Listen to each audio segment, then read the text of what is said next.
ఇది ఒక అక్కడ ప్రాంతం వాళ్ళకి ఇది ఒక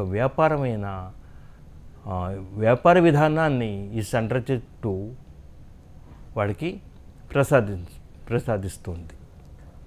మరి మనకి ఎలాగండి ఉపయోగం అంటే, ఈ చెట్టుని మన ఇంటిలో నాటి పోషించడం వల్ల చంటి పిల్లలకు చిన్న పిల్లలకు కలిగే దిష్టి దోషాలు తొలగిపోతాయి. పైగా నరఘోష ఉండదు. నరఘోష కూడా ఉన్నా లేకపోయినా తగ్గిపోతుంది. నరఘోష ఉన్నా కూడా తగ్గిపోతుంది వీటి పెంచడం వల్ల. కానీ ఈ సంట్ర లేక చండ్ర వృక్షాలని ఇంటి ముందు భాగంలో పెంచకూడదు. అది వాస్తు శాస్త్రానికి నిషిద్ధం. ఇంటి వెనకాలే పెంచాలి. మరి ఇండిపెండెంట్ హౌసెస్లో ఉన్నవారు ఇలా కుదరకపోతే ఏం చేయాలంటే, వారు కూడా వెనక భాగంలో కుండీలో పెట్టుకుని పెంచుకోవచ్చు.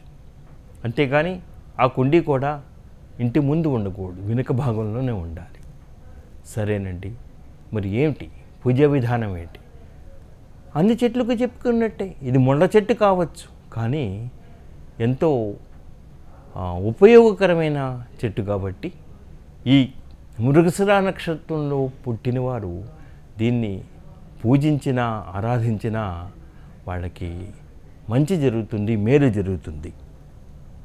ఎలాగంటే, మన రైతులు తమ పంటల్లోనూ తోటల్లోనూ ఉన్న